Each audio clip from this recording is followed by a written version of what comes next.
Hello, it's Lou. Today we're going to talk about dispensationalism. You hear it sometimes, and replacement theology is another way of talking about it. It's also known as replacement theology. Adam Weishaupt was a Jesuit priest and a teacher of theology in Bavaria.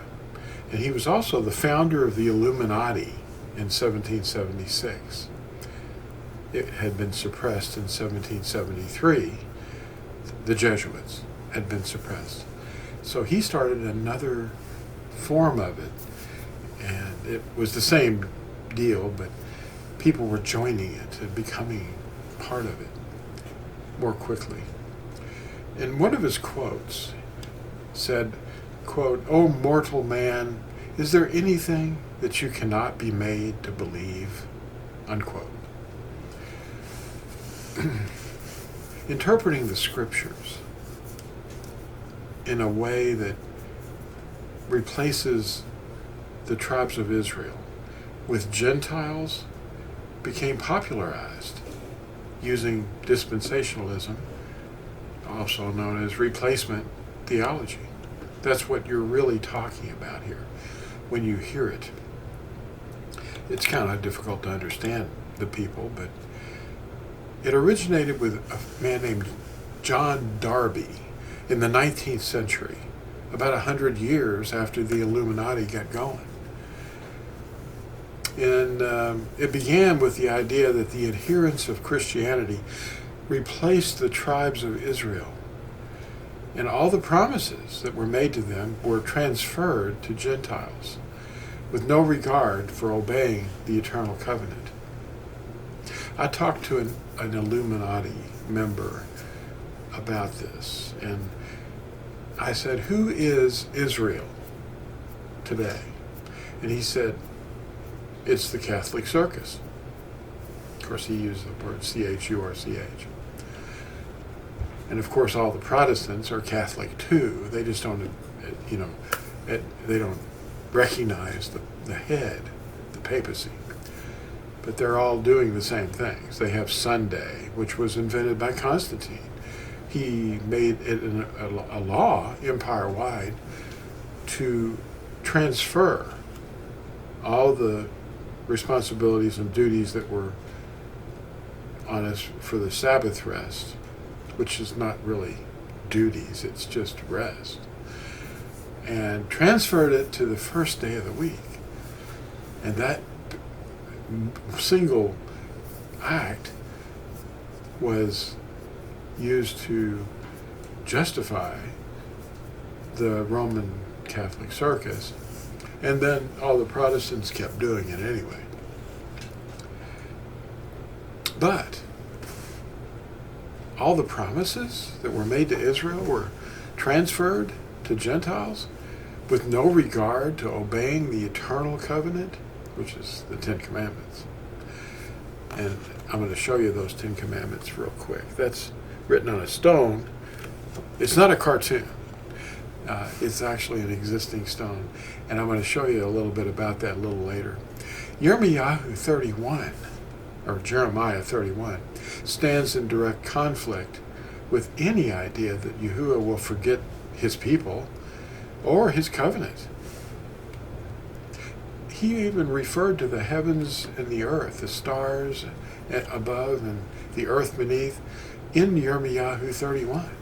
And in Matthew 24, in the context of the distress of the last days, Yahushua said this: "The heaven and the eretz," that's the earth, "shall pass away, but my words shall never pass away."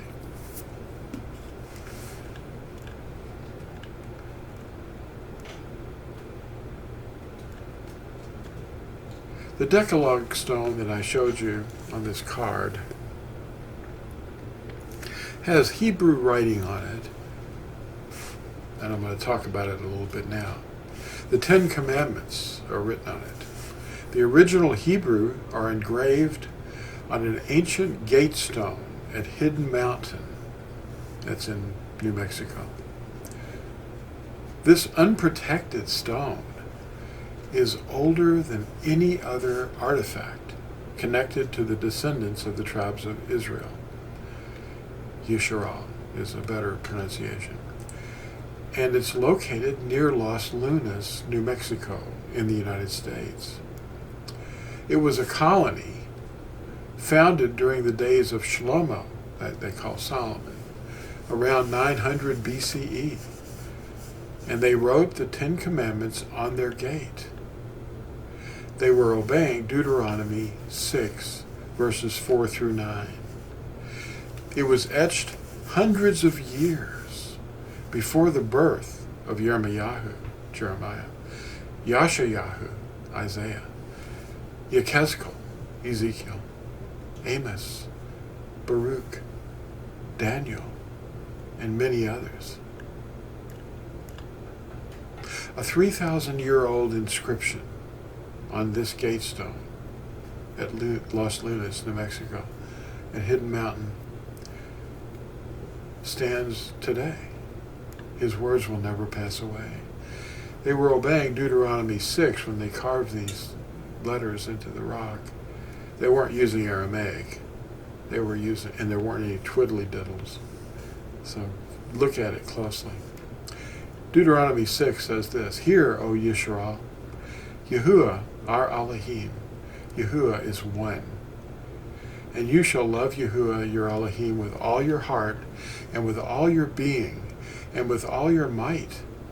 And these words which I am commanding you today shall be in your heart, and you shall impress them upon your children, and shall speak of them when you sit in your house, and when you walk by the way, and when you lie down, and when you rise up, and shall bind them as a sign on your hand," in other words, obey them, "and they shall be as frontlets between your eyes."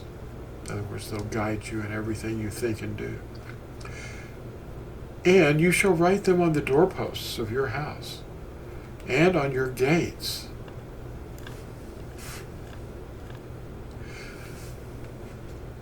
An interlinear view of these same commandments and the script is going to be shown right here. I'll let you see it real slow here as we go up. This is the real script of Hebrew. They are love commands. The Ten Commandments are instructions, and they're the truth that we all need to see the instructions to teach us how to love Yahuwah, and how to love our neighbor. Doing them, not just hearing them, results in Yahushua's help to keep us on the path. He gives his Spirit only to those who obey him. Acts 5:32. If you don't obey these, you think you're going to receive his Spirit to help you? To know who love is becomes the great reward for those who are seeking him. Those who speak to one another and honor the name of Yahuwah have been described as Yahuwah's treasured possession. And their names are on a scroll of remembrance. And we discern the difference between the upright and the lawless. Read Malachi chapter 3. But also read Malachi chapter 4. Wait until Revelation 22, verses 14 and 15, is read and understood by the billions of people pastors have deceived. Yahushua's way of living was annulled so that they could tell us about dispensationalism, which is historical progression of darkness. They're heavy yokers. There's also a lot of distractions out there, like apocryphal writings, pseudepigrapha, outside writings. Apocrypha are works usually written by unknown authorship of doubtful origin. The word itself, apocryphal, was first applied to writings which were kept secret because they were the vehicles of esoteric knowledge, considered too profound or too sacred to be disclosed to anyone other than the initiated. You know, like the Illuminati. Is there anything, oh mortal man, is there anything that you cannot be made to believe? Inspired writings build us up in the knowledge of the commandments, and they encourage obedience. Outside writings produce chaos and confusion. Paul wrote the Colossians, who were converts from paganism, in chapter 2, verse 8, quote, "See to it that no one makes a prey of you through philosophy and empty deceit, which are based on human tradition and the spiritual forces of the world, rather than the Mashiach." Thanks for watching, and we'll see you in the next exciting video.